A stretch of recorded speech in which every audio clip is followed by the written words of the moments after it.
ছোটবেলায় না শবে বরাতটা অনেক বেশি স্পেশাল ছিল। এবারে না অনেক বছর পর হালুয়া রুটিটা বানানো হলো বাসায়। অন্যান্য সময় বাইরের থেকেই এই হালুয়া রুটিটা নিয়ে আসা হতো। এবারে মনে হলো কেননা এটা বাসায় বানিয়ে দেখি যে এটা কেমন হয়। আগের দিনে আমরা গাজর আর বুটের হালুয়াটা বানিয়ে রেখেছিলাম। এগুলোর রেসিপি আমি রিসেন্টলি শেয়ার করে দিয়েছি। তোমরা যদি দেখতে চাও তাহলে রেসিপিটা দেখে আসতে পারো। এখন চলে যাচ্ছি মাংসের দিকে। শুধু হালুয়া খেলে তো হবে না, চাউল রুটির সাথে কিন্তু মাংস না হলে জমে না। আজকের মাংসটা আমরা রেজালা প্লাস গ্রেভি স্টাইলে রান্না করতে চাচ্ছিলাম। এখানে সব এখন বেসিক স্পাইসেসই দিয়ে নিব।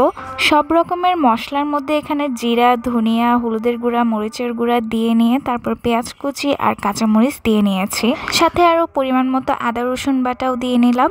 বলতে গেলে ট্রেডিশনাল ভাবেই মাংসটা রান্না করা হচ্ছে। এখন দিয়ে নিলাম তেল। এরই মধ্যে এটাকে চুলায় বসিয়ে দেওয়া হয়েছে। এটাকে এখন নেড়ে সবগুলোর সাথে মিশিয়ে নেওয়া হচ্ছে। মাংসগুলোকে এখন মশলার সাথে খুব ভালো করে একদম কষিয়ে নিতে হবে।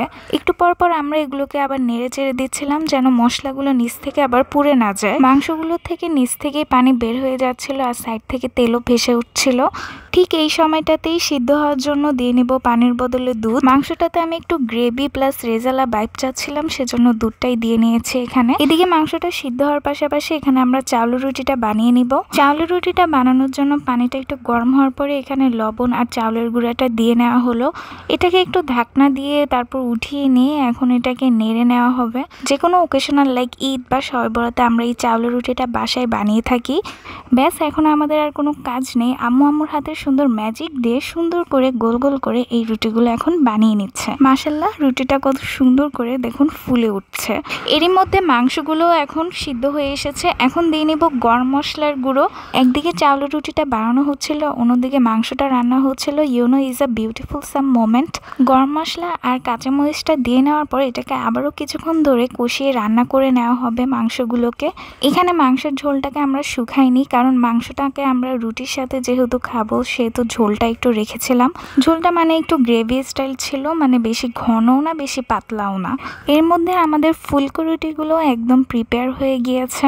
আমি সবসময় ট্রাই করি আমার খাবারগুলোকে সবসময় তোমাদের সাথে একটু সুন্দরভাবে প্রেজেন্ট করার। জানি না কেমন হয়, বাট নিজের বেস্টটা দিয়ে ট্রাই করি সবকিছুকে খুব সুন্দরভাবে ফুটিয়ে তোলার জন্য তোমাদের সামনে। হালুয়াগুলোর উপরে আমি পেস্তা বাদাম দিয়ে একটু ডেকোরেট করে নিয়েছি। ফার্স্ট টাইম হালুয়াগুলো বানানোর পর হালুয়াগুলো এত পারফেক্ট আর এত বেশি মজা হবে আমি কখনো কল্পনাও করিনি।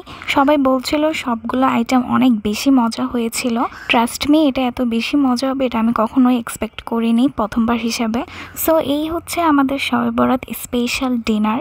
গরুর মাংসের রেজালা, চাউলের রুটি, বুটের ডালের হালুয়া আর গাজরের হালুয়া।